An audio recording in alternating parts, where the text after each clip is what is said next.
Good morning students. இன்னைக்கு இந்த வீடியோவில் behaviour of conductors in electrostatic fields.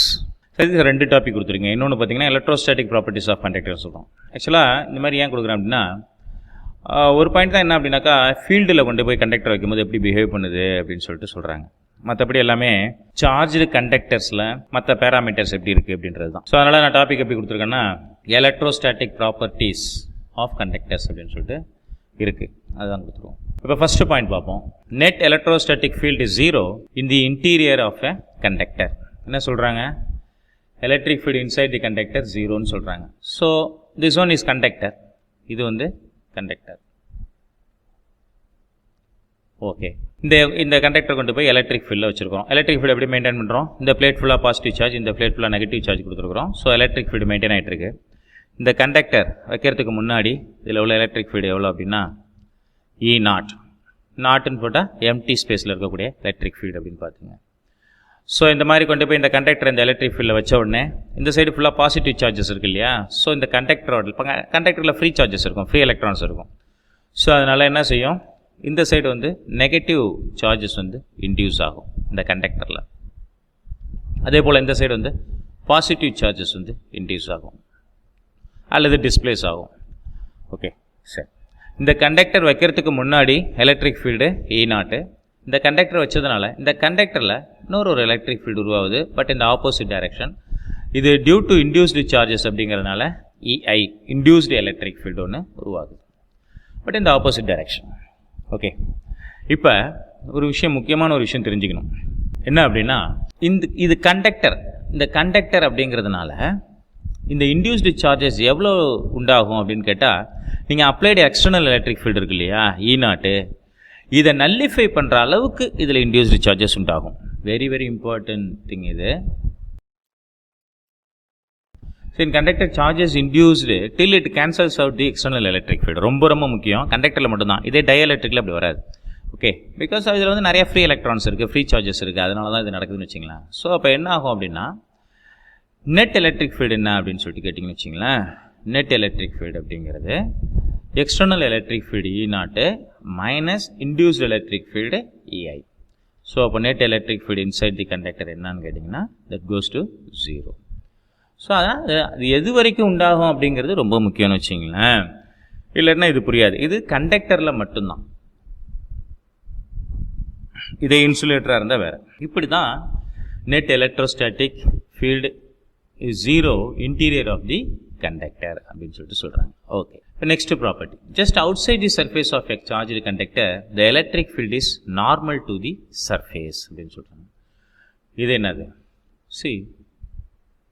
ஒரு சார்ஜ்டு சர்ஃபேஸ் எடுத்துப்போம். இது ஏதோ ஒரு சர்ஃபேஸ். ஸோ இது மேலே சார்ஜ் பண்ணப்பட்டிருக்கு. ஓகே, ஸோ என்ன சொல்கிறாங்க அப்படின்னா எலக்ட்ரிக் ஃபீல்டு வந்து எப்பயுமே சர்ஃபேஸில் வந்து சர்ஃபேஸுக்கு நார்மலாக தான் இருக்கும் அப்படின்றாங்க. தட் மீன்ஸ் இங்கே வந்து எலக்ட்ரிக் ஃபீல்டு இப்படி தான் இருக்கும். ஒரு கால் இங்கே நீங்கள் பார்க்குறீங்க அப்படின்னா எலக்ட்ரிக் ஃபீல்டு இப்படி தான் இருக்கும். So always normal which makes 90 degree with the surface. Okay, புரியுதுங்களா? இப்படி தான் இருக்கும் அப்படின்றாங்க. சரி, ஏன் அப்படி தான் இருக்கும்? அப்படி இல்லாமல் இருந்தால் என்ன ஆகும்? ஃபார் எக்ஸாம்பிள் இப்படி இருக்குன்னு வச்சுப்போம். இந்த பாயிண்டில் ஆக்சுவலாக எலக்ட்ரிக் ஃபீல்டு இப்படி தான் இருக்கணும் இல்லையா? இப்படி தான் இருக்கும் இந்த இடத்துல. ஸோ எலக்ட்ரிக் ஃபீல்டு இப்படி இருக்குன்னு வச்சுப்போம், which makes an angle theta with this surface. இந்த மாதிரி இருந்துச்சுன்னா என்ன ஆகும்? இது எலக்ட்ரிக் ஃபீல்டுக்கு ரெண்டு காம்பனண்ட் கிடைக்கும். ஒன்று வந்து vertical component E sin theta, the another one is horizontal component E cos theta. இப்படி இந்த ஹரிசான்டல் காம்பனண்ட் அப்படிங்கிறது இந்த எலக்ட்ரிக் ஃபீல்டில் ஒரு ஃபோர்ஸ் இந்த எலக்ட்ரிக் ஃபீல்டு மாதிரி ஒரு ஃபோர்ஸ் எக்ஸர்ட் பண்ணும். அப்படின்னா என்ன ஆகும்? எலக்ட்ரிக் ஃபீல்டுன்னு சொல்கிற பாருங்க, இந்த சார்ஜ் மேலே ஒரு ஃபோர்ஸ் எக்ஸர்ட் பண்ணும். அப்படின்னா என்ன ஆகும்? இந்த சார்ஜ் வந்து மூவ் ஆக ஆரம்பிக்கும். இந்த E cos theta அப்படிங்கிறது என்ன செய்யும் அப்படின்னா ஒரு டேஞ்சென்ஷியல் ஃபோர்ஸை கொடுக்கும் இந்த சார்ஜஸுக்கு. அதனால என்ன ஆகும்? இந்த சார்ஜஸ் வந்து மூவ் ஆகும்னு வச்சுங்களேன். பட் ஆனால் இனி எலக்ட்ரோஸ்டாட்டிக் கண்டிஷனில் there is no movement of charges. So அதனால் இந்த டேஞ்சென்ஷியல் காம்பனண்ட் இருக்காது. அதனால என்ன ஆகாதுன்னா இந்த மாதிரி டேஞ்சென்ஷியலாக வந்து ஃபோர்ஸ் வந்து ஆக்ட் பண்ணாது. ஆல்வேஸ் வெர்டிக்கல், இந்த மாதிரி இருக்கிறதுக்கு வாய்ப்பே கிடையாது அப்படின்றாங்க. Okay, then come to third point. The net charge in the interior of a conductor is 0 and any excess charge resides at its surface. So இது என்ன சொல்லுது அப்படின்னா, கண்டக்டரில் சார்ஜ் நீங்கள் கொடுக்குறீங்க. ஓகே, அது வந்து ஷெல்லாக இருந்தாலும் சரி, இல்லாட்டினா சாலிடாக இருந்தாலும் சரி.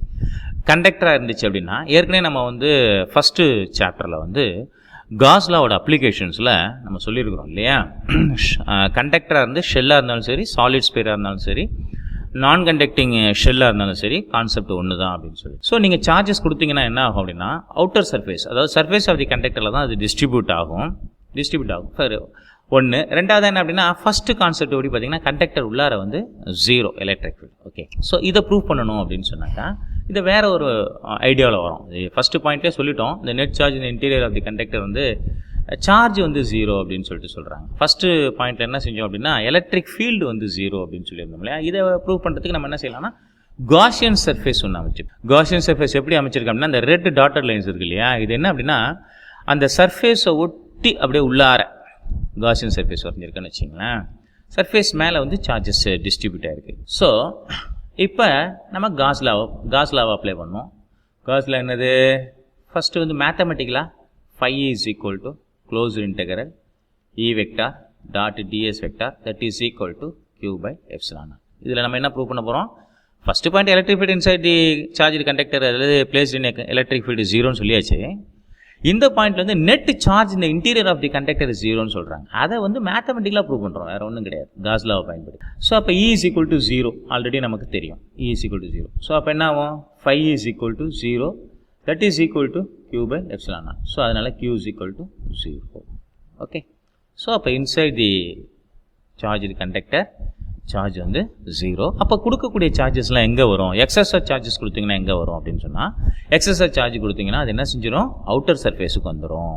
பட் ஆனால் ஒரே ஒரு முக்கியமான விஷயம், இது வந்து இந்த கண்டக்டர் என்னவா இருக்கணும் அப்படின்னு சொன்னாக்கா, சாலிட் கண்டக்டராக இருக்கணும். ஓகே, சாலிட் நான் கண்டக்டராக இருந்துச்சுனாக்கா கதை வேறு, அது நம்ம ஏற்கனவே ஃபஸ்ட் சாப்டரில் பேசிட்டோம். நெக்ஸ்ட் 4th பாயிண்ட் பாருங்கள், potential is constant within and on the surface. Potential is constant within and on the surface. எப்படி, நமக்கு வந்து ஒரு ஸ்பெரிக்கல் சர்ஃபேஸ் இருக்குன்னு வச்சு, இது மேலே சார்ஜ் நீங்கள் கொடுக்குறீங்க. ஓகே, சார்ஜ் டிஸ்ட்ரிபியூட் ஆயிருக்கு. தி சர்ஃபேஸ் வந்து equi distance from the centre அப்படின்னு சொன்னால் உங்களுக்கு தெரியும், இந்த சர்ஃபேஸில் பொட்டன்ஷியல் வந்து சேமாக தான் இருக்கும் அப்படின்னு சொல்லி. ஏன்னா இது வந்து ஈக்வி பொட்டன்ஷியல் சர்ஃபேஸ் இல்லையா. ஓகே, இந்த பாயிண்டில் என்ன சொல்கிறாங்கன்னா, potential constant within and on the surface. இப்போ மேலே உள்ள பொட்டன்ஷியல் தான் உள்ளேயும் இருக்கும் அப்படிங்கிறாங்க. இது எப்படி அப்படின்னா, நமக்கு இன்னொரு விஷயம் தெரியும், கண்டக்டரில் உள்ளார எலக்ட்ரிக் ஃபீல்டு வந்து 0. இதை ஞாபகம் வச்சுங்க. நமக்கு இந்த ரிலேஷனுக்கு வாங்க, E is equal to minus dV by dr. Okay, நான் ஒன்லி மேக்னெட்டியூட் எடுத்துக்கிறேன் வச்சு, dV by dr. சரி, E inside the conductor என்னது, E is equal to 0. So அப்போ dV by dr யார், 0. dV by dr 0 means V என்ன, V வந்து constant. ஏன்னா கான்ஸ்டன்ட்டை டிஃப்ரென்ஷியேட் பண்ண என்ன ஆகும், 0. ஸோ அப்போ உள்ளார பொட்டன்ஷியல் வந்து கான்ஸ்டன்ட். ஓகே, ஸோ இதனால தான் அவங்க என்ன சொல்கிறாங்கன்னாக்கா, constant within and on the surface. அப்போ வெளியில் என்ன பொட்டன்ஷியல் இருக்கோ அதே பொட்டன்ஷியல் தான் உள்ளேயும் இருக்கும் அப்படின்னு சொல்லிட்டு சொல்கிறாங்க. Okay, electric field at the surface of a charge conductor is proportional to the surface charge density. That means what, E vector is proportional to sigma அப்படின்றாங்க. எலக்ட்ரிக் ஃபீல்டு வந்து ப்ரொபோர்ஷனல் டு சிக்மா. ஓகே, சிக்மாங்கிறது யார், that one is charge density. Okay, so இந்த question எப்படி புரிஞ்சுக்கணும் அப்படின்னா, so இது வந்து ஒரு கண்டக்டர் இருக்குது, இந்த கண்டக்டர் வந்து நல்லா திக்காக இருக்குது. எப்படி அண்டர்ஸ்டாண்ட் பண்ணிக்கணும் இந்த படத்தை அப்படின்னாக்கா, அந்த டாட்டர் லைன்ஸில் கொடுத்துருக்கிற சிலிண்டர் வந்து கண்டக்டருக்கு உள்ளார இருக்குது. ஓகே, கண்டக்டருக்கு உள்ளார இருக்குது. இந்த கண்டினியூஸ் லைனில் இருக்கிற சிலிண்டர் வந்து கண்டக்டருக்கு வெளியில் இருக்குது. இது என்ன அப்படின்னா, இது வந்து காஷியன் சர்ஃபேஸ். இப்போ நான் செலக்ட் பண்ணியிருக்கேன், இது ஃபுல்லாக சார்ஜ் பண்ணப்பட்டிருக்கு. இந்த கண்டக்டர் வந்து சார்ஜ் பண்ணப்பட்டிருக்குன்னு வச்சிங்களேன், தெரியல இதில் கலர். ஓகே, ஃபுல்லாக சார்ஜ் பண்ணப்பட்டிருக்குன்னு வச்சு. ஸோ இப்போ நான் செலக்ட் பண்ணியிருக்கிற ஏரியா எவ்வளோ அப்படின்னா, டிஎஸ் ஏரியா. ஓகே, ஸோ அந்த ஏரியாவை சுற்றி நான் வந்து ஒரு காஷியன் சர்ஃபேஸ் அமைச்சிருக்கிறேன். இந்த கண்டினியூஸ் லைன் வந்து வெளியில் இருக்கிறப்ப நான் ஏற்கனவே சொன்ன மாதிரி இந்த டாட்டர் லைன்ஸ் வந்து கண்டக்டருக்கு உள்ளார இருக்குது அப்படின்னு சொல்லிட்டு கற்பனை பண்ணிங்க. இப்போ அக்கார்டிங் டு காஸ் லா மேத்தமெட்டிக்கலாக எழுதும் போது இந்த செலக்ட் பண்ணியிருக்கிற இந்த டிஎஸ் ஏரியாவில் இருக்கக்கூடிய ஃப்ளக்ஸ் லைன்ஸ் எவ்வளோ இருக்கும் அப்படின்னா phi is equal to what? Electric field into area. கரெக்டா? Electric field into area. நீங்கள் வேணால் இன்டெகிரல் போட்டு இதில் இருந்து சின்ன ஏரியா எடுத்து அப்புறம் திருப்பி இன்டெகிரேட் பண்ணாங்கன்னா டிஎஸ் தான் கிடைக்கும். So phi is equal to EDS. எல்லாமே ஒன்று தான். ஓகே, இதில் எவ்வளோ சார்ஜ் இருக்குது அப்படின்னா இதில் சார்ஜ் டென்சிட்டி வந்து sigma. Sigma is nothing but Q by ds, where Q is equal to sigma ds. Okay, but according to Gauss law, Gauss என்ன சொல்கிறாரு அப்படின்னா phi E அப்படிங்கிறது Q by epsilon நாட்டுக்கு சமம் அப்படின்றார். சரி, அப்போ இதை ரெண்டுத்தையும் ஈக்குவேட் பண்ண என்ன ஆகும்? So E into ds is equal to Q by epsilon not. Q என்னன்னு எழுதலாம்? Q எப்படி எழுதலாம்? Q வந்து Q வந்து எப்படி எழுதலாம்? Sigma ds, sigma ds by epsilon not. அப்போ ds கேன்சல் ஆகிடும். ஸோ இங்கே வந்துடுங்க, E is equal to sigma by epsilon naught. Okay, இப்போ நமக்கு தெரிஞ்சிருச்சு. Yes, E is directly proportional to sigma. If I want to write it in vector form, sigma by ds n cap. Okay, so n வந்து unit vector. So electric field acts இந்த normal direction. So அதனால் normal வரைஞ்சிங்களா அதே டைரக்ஷனில் போகிறனால n cap அப்படின்னு போட்டிருக்கேன். Now see, E is directly proportional to sigma. So இந்த மாதிரி இதை புரிஞ்சுக்கலாம். இதில் ஒரு பாயிண்ட் சொல்ல மறந்துட்டேன். என்ன அப்படின்னா, சார் ஏன் சார் இந்த வெளியில் மட்டும் எடுத்துருக்கீங்க, இந்த சைடு ஏன் எடுக்கல அப்படின்னு கேட்கலாம் இல்லையா? உள்ளார இருக்கிற இப்போ எப்படியுமே நம்ம என்ன செய்யணும், ஒரு சைடு மட்டும் தான் போட்டிருக்கோம், ஏன் இன்னொன்று ப்ளஸ் வரலையா அப்படின்னு கேட்டால், ஆக்சுவலாக இன்சைட் தி கண்டக்டர் என்னது, inside the conductor electric field வந்து 0 அப்படிங்கிறதுனால இது வந்து எந்த முக்கியமான ரோலும் ப்ளே பண்ணாது. So no need to take. உள்ளார இருக்கிற இந்த காஷியன் சர்ஃபேஸ் கவர் ஆகிருக்கல, இது தேவையில்லை, ஏன்னா உள்ளார எலக்ட்ரிக் ஃபீல்டு வந்து 0 அப்படிங்கிறனால அதை நம்ம எடுத்துக்கலாம். ஸோ அப்போ இந்த இடம் 0 ஆகும், அதையும் சொல்லிடுறேன். ஸோ இப்போ இங்கே வந்துடுங்க. இதில் என்ன அப்படின்னா எலக்ட்ரிக் ஃபீல்டு 0 இந்த cavity of hollow charger conductor. So இது hollow charger conductor. Electric field உள்ளார ஏற்கனவே 0 நமக்கு தெரியும். இது வந்து இப்போ கேவிட்டினா என்னென்ன, ஒரு ஹோல் மாதிரி உருவாக்கியிருக்காங்க மேலே, பட் அது உள்ளார போய் பார்த்தாலும் 0 தான் அப்படின்றாங்க. எப்படின்னாக்கா இந்த ஹோலை சுற்றி ஒரு காஷியன் சர்ஃபேஸ் உருவாக்கியிருக்கிறாங்க. திரும்ப இங்கே போயிட்டு காஷியன் சர்ஃபேஸ் நீங்கள் பார்த்தீங்கன்னா என்ன வரும், காஷியன் சர்ஃபேஸ் ஃபார்முலா போட்டாக்க, so phi is equal to closed integral EDS that is equal to Q by epsilon naught. Okay, so அப்போ ஏற்கனவே எலக்ட்ரிக் ஃபீல்டு உள்ளார 0, ஏன்னா அது கண்டக்டராக இருந்தால் சாலிட் கண்டக்டராக இருந்தாலும் சரி, ஸ்பெரிக்கல் ஷெல்லாக இருந்து கண்டக்டராக இருந்தாலும் சரி, உள்ளார வந்து 0 அப்படின்றது நமக்கு தெரியும். ஈவன் வந்து அது கேவிட்டி உருவாயிருந்தாலும் உள்ளார 0 தான் அப்படின்னு சொல்லிட்டு சொல்கிறாங்க. ஏன் அப்படின்னாக்கா உள்ளார என்ன இல்லை, சார்ஜ் இல்லை. ஸோ அப்போ Q by epsilon naught is equal to 0. So அதனால் Q is equal to 0. சார்ஜும் கிடையாது. பட் ஆனால் எது கான்ஸ்டண்ட்டாக இருக்கும் அப்படின்னா பொட்டன்ஷியல் ரிமைன்ஸ் கான்ஸ்டன்ட் உள்ளார.